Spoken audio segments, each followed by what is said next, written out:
گرامی قدر حضرات، کفار مکہ کا اہل کتاب سے استفتاء۔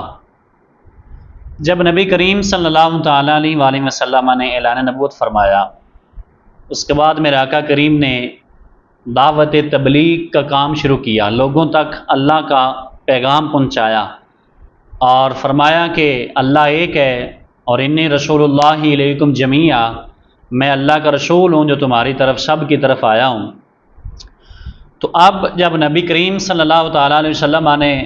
یہ تبلیغ کا کام شروع کیا تو کافروں کو بڑی تکلیف ہوئی۔ تو اس تبلیغی مشن کو روکنے کے لیے کفار مکہ نے بڑے بڑے جتن لڑے، لیکن کوئی بھی تدبیر کار ثابت نہ ہو سکی، ان کا کوئی کام بھی۔ ان کے پے در پے کوششیں بری طرح ناکام ہوتی چلی گئیں، لیکن ابھی تک اسلام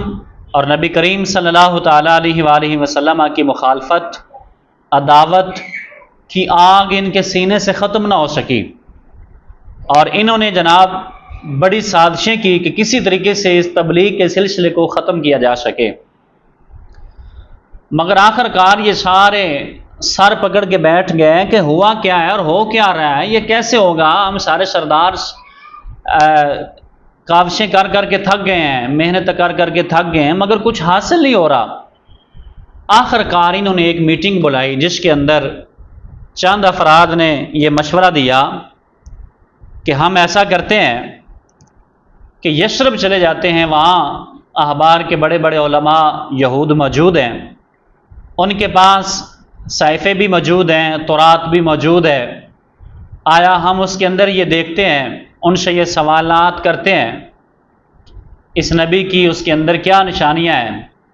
تو دودھ کا دودھ پانی کا پانی ہو جائے گا، سچا کون ہے اور جھوٹا کون ہے۔ تو یہ نضر بن حارث نے یہ تجویز پیش کی تھی۔ آخر کار کفار مکہ اس تجویز کو انہوں نے قبول کیا، کہا یہ بات درست ہے، تاکہ ہم بھی کسی حتمی نتیجے پر پہنچیں کہ اس کا نتیجہ کیا ہے، آیا ہمیں بھی اس بات کا علم ہو کہ سچا نبی ہے یا جھوٹا ہے۔ انہوں نے جناب علی دو شخص ہیں جن کی یہ ذمہ داری لگائی کہ یہ دونوں یثرب جائیں گے، وہاں احبار کے جو یہودی علماء ہیں ان سے بات چیت کریں گے اور وہاں جا کر یہ سارا تفصیل کے ساتھ معاملہ اور واقعہ پیش کریں گے۔ اس طرح ہمارے مکہ کے اندر ایک شخص ہے جو ہم میں سے پیدا ہوا ہے اور اس نے اعلان نبوت کیا ہے، کیا وہ سچا ہے یا جھوٹا ہے؟ تو گرامی قدر حضرات، یہ شخص نضر بن حارث اور اس کا ایک اور ساتھی تھا، یہ وہاں سے نکلے مکہ سے اور صحراؤں سے، بنجر زمینوں سے، میدانوں سے، خشک پہاڑوں کو عبور کرتے ہوئے کئی دنوں کے بعد مکہ سے یہ مدینہ طیبہ پہنچے، جس کو مدینہ بننے سے پہلے اس کو یثرب کہا جاتا تھا۔ تو وہاں کے جید علماء سے رابطہ کیا اور انہیں بتایا کہ ہمیں اہل مکہ نے آپ کی خدمت میں ایک خاص مقصد کے لیے روانہ کیا ہے۔ قد جئناکم لتخبرونا عن صاحبنا ھذا، ہم اتنا طویل سفر کر کے آپ کے پاس آئے ہیں کہ آپ کو اس بارے میں بتائیں، ایک شخص ہے جس نے نبوت کا دعویٰ کیا ہے، آیا وہ سچا ہے یا جھوٹا ہے؟ انہوں نے سارے حضور صلی اللہ تعالیٰ علیہ وسلم کے حالات و واقعات تفصیل کے ساتھ بیان کیے۔ تو یہودی علماء نے، جو احبار کے علماء تھے، انہوں نے کہا ہم 3 سوالات تمہیں بتاتے ہیں، تم اپنی قوم میں جب واپس جانا تو شخص سے 3 سوال کرنا، اگر 3 سوالوں کا وہ جواب دے لے تو سمجھ لینا وہ اللہ کا نبی ہے، اگر 3 سوالوں کا جواب نہ دے سکے تو سمجھ لینا وہ اللہ کا نبی نہیں ہے، وہ کوئی اور شخص ہے، تو پھر اس کے ساتھ نمٹ لینا جس طریقے سے تمہارا دل چاہے۔ 3 سوالات کون سے تھے؟ انہوں نے بتایا کہ پہلا سوال یہ ہے، ان سے جا کر یہ پوچھنا وہ نوجوان کون تھے جنہوں نے ظالم بادشاہ کی وجہ سے اپنا وطن چھوڑا، اور وطن چھوڑ کر وہ نکل گئے اس وجہ سے کہ ہمارا بادشاہ ظالم ہے اور کافر ہے، کہیں ایسا نہ ہو کہ ہمیں دوبارہ کفر میں لٹا دے۔ اور اگلا سوال دوسرا یہ ہے کہ وہ سیاحت کرنے والا کون شخص تھا، سیر و تفریح کرنے والا، جو زمین کے مشرق سے لے کے مغرب تک وہ پہنچا۔ تیسرا سوال یہ تھا کہ روح کی حقیقت کیا ہے۔ یہ ان یہودیوں کے علماء نے 3 سوال ان کفار مکہ کے جو قاصد تھے نضر بن حارث اور ان کا ایک ساتھی تھا، اس کو کہا یہ 3 سوال آپ نے پوچھنے ہیں، اگر 3 سوالوں کا وہ جواب دے لے تو سمجھ لینا کہ وہ اللہ کا نبی ہے، اگر وہ جواب نہ دے سکے تو سمجھ لینا وہ نبی نہیں کوئی اور ہے۔ ان سوالات کو اچھی طرح انہوں نے ذہن نشین کر لیا تو دونوں یثرب سے پھر مکہ واپس پلٹے۔ چند روز کے بعد یہ مکہ مکرمہ میں بڑے خوش و خرم کے ساتھ پہنچے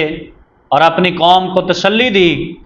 کہ ہم تمہارے پاس ایک ایسا فیصلہ کن بات لے کر آئے ہیں، ایسی ایک فیصلہ کن چیز لے کر آئے ہیں، اس سے ہم سب کو معلوم ہو جائے گا کہ وہ سچے نبی ہیں یا نہیں ہیں۔ اب مزید پریشان ہونے کی ضرورت نہیں ہے۔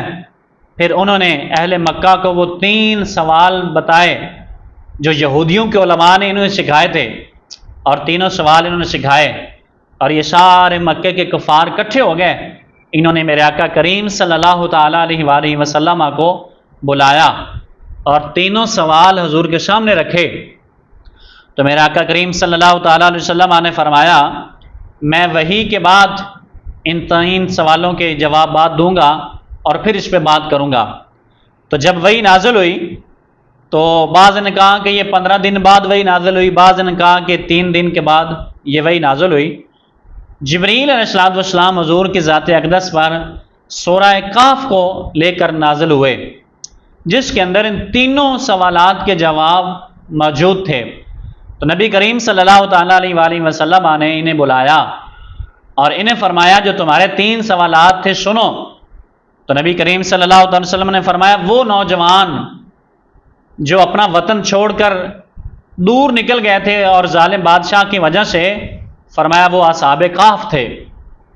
دوسرا سوال میرے آقا کریم صلی اللہ علیہ وسلم نے ارشاد فرمایا، میرے آقا نے فرمایا دوسرا سوال وہ سیاحت کرنے والا شخص کون تھا جس نے مشرق سے مغرب تک سیاحت کی؟ تو میرے آقا کریم صلی اللہ علیہ وسلم نے فرمایا وہ ذوالقرنین تھے۔ تیسرا سوال یہ تھا کہ روح کی حقیقت کیا ہے؟ تو میرے آقا کریم صلی اللہ تعالیٰ علیہ وآلہ وسلم نے فرمایا روح کی حقیقت جو تمہیں بتائی جا سکتی ہے وہ صرف اتنی ہے کہ وہ امر الہی ہے۔ روح کے بارے میں اس سے زائد کچھ جاننا انسان کی عقل و فہم سے ماورا ہے۔ اس سورت کی پہلی آیت ہی نبی کریم صلی اللہ تعالیٰ علیہ وسلم کی رسالت کا اعلان کرتی ہے، الحمدللہ الذی انزل علی عبدہ الکتاب، فرمایا سب تعریفیں اللہ کے لیے ہیں جس نے نازل فرمائی اپنے محبوب بندے پر اس کتاب کو، یعنی قرآن مجید فرقان حمید کو۔ تو اگرچہ ان کے لیے اپنے لیے تسلیم کردہ معیار کے مطابق سرکار دو عالم صلی اللہ علیہ وسلم کی سچائی ثابت ہو چکی تھی، لیکن کفار مکہ کے نصیب میں ہدایت نہیں تھی، جنہوں نے اللہ تعالیٰ سے اس نعمت سرفراز کرنے کا فیصلہ صادر کیا تھا، مگر اس کے باوجود بھی وہ ہدایت نہ لے سکے۔ اس میں ہمارے آقا کریم صلی اللہ تعالی وسلم کی شان کتنی بڑی بلند ہے، اور میرے حضور کا علم کتنا ہے کہ حضور وہ بھی جانتے ہیں جو پہلے ہو چکا ہے، حضور وہ بھی جانتے ہیں جو قیامت تک ہوگا، اور اس کے بعد کے معاملات بھی میرے اللہ نے اپنے محبوب کو یہ علم عطا فرمایا ہے۔ اور اس طرح حضور نے انہیں 3 سوالوں کے جواب دیے۔ ان سوالوں کے مطابق جو احبار کے یہودیوں نے بتائے تھے وہ حضور نے 3 سوالوں کا جواب دیا اور درست دیا۔ اس کے مطابق ہمارے نبی سچے ہیں، لیکن اس کے باوجود کفار مکہ کے دلوں پر کوئی اثر نہ ہوا اور نصیحت حاصل نہ کر سکے، اور ایسے ہی غلاظتوں میں، نجاستوں میں اور اس دنیا سے گئے اور ذلیل و رسوا ہو رہے ہیں۔ اللہ کا فضل اور کرم ہے، اس نے ہمیں اپنے محبوب کا امتی بنایا ہے۔ اللہ کی بارگاہ میں دعا، اللہ ہم سب کو حضور کے اسوہ حسنہ پہ عمل کی توفیق نصیب فرمائے۔